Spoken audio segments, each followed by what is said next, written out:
সমাজকর্ম পরিচিতি আর সাজেশন দিচ্ছি আজকের ভিডিওতে। তো চলো কথা না বাড়িয়ে শুরু করা যাক।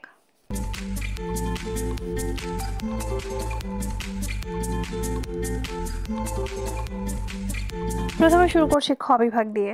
খ বিভাগের প্রশ্নগুলো দেখো। প্রথমটা হচ্ছে সমাজকর্ম এবং সমাজ কল্যাণের মধ্যে পার্থক্য লিখো।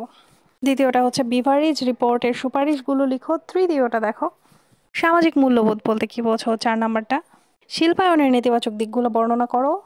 5 নাম্বার হচ্ছে বাংলাদেশের বেকারত্বের কারণগুলো বর্ণনা করো। 6 নাম্বারটা হচ্ছে সমাজকর্মের বৈশিষ্ট্য ও উদ্দেশ্যগুলো লিখো। 7 নাম্বারটা হচ্ছে 1834 সালের দরিদ্র আইন সংস্কারের বৈশিষ্ট্য লিখো।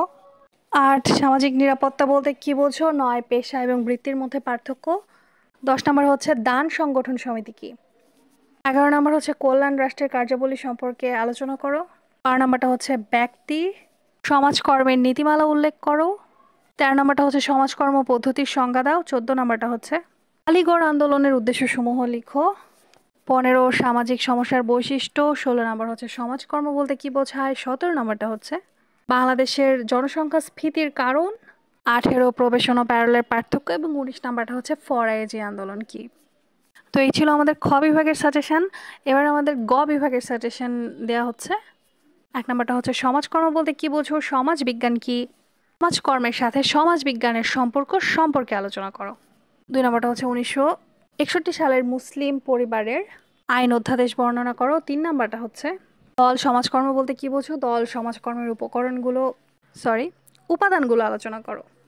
4 নাম্বার হচ্ছে সমাজ সংস্কারে ঈশ্বরচন্দ্র বিদ্যাসাগরের অবদান। পরের প্রশ্নটা হচ্ছে সমাজকর্ম কি। সমাজকর্ম বলতে কি বোঝো, এর পরিধি আলোচনা করো। 6 নাম্বার হচ্ছে বাংলাদেশের সমাজকর্মের উদ্ভব ও এর বিকাশ সম্পর্কে আলোচনা করো। 7 নাম্বার হচ্ছে রাজা রামমোহন রায় কে ছিলেন, সমাজ সংস্কারে তার অবদান সম্পর্কে লিখো। 8 নাম্বার হচ্ছে শিল্প বিপ্লব অবিমিশ্র আশীর্বাদ নয়, এই উক্তিটির যথার্থতা নিরূপণ করো। 9 নাম্বার হচ্ছে কল্যাণ রাষ্ট্র কি। কল্যাণ রাষ্ট্র সম্পর্কে আলোচনা করো। 10 নাম্বারটা হচ্ছে সমাজকর্মের বিভিন্ন পদ্ধতি সম্পর্কে আলোচনা করতে বলেছে। 11 নাম্বারটা হচ্ছে এলিজাবেথীয় দারিদ্র আইন কি। 12 নাম্বারটা হচ্ছে সমাজীবনের শিল্প বিপ্লবের প্রভাব সম্পর্কে আলোচনা করো।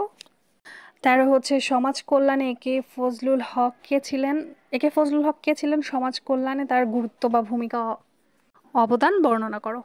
সমাজ কল্যাণের বিকাশে প্রধান প্রধান ধর্মের অবদান আলোচনা করো। 15 নাম্বারটা হচ্ছে সামাজিক দলে দলে সমাজকর্মীর ভূমিকা আলোচনা করো। 16 নাম্বারটা হচ্ছে বাংলাদেশ সরকারের শিশু কল্যাণ কার্যক্রম আলোচনা করো এবং শেষেরটা হচ্ছে সমাজকর্মের সাধারণ মূল্যবোধ উল্লেখ করো। এর সাথে শেষ হয়ে যাচ্ছে আমাদের শর্ট সাজেশনটা। আশা করছি ভালো করে পড়লে এর মধ্যে থেকে তোমরা 90% কমন পাবে। ঠিক আছে। For tuning in today, remember, education is the key to unlocking endless possibilities. Let's keep learning, growing, and inspiring each other. Stay curious, and until next time, keep exploring.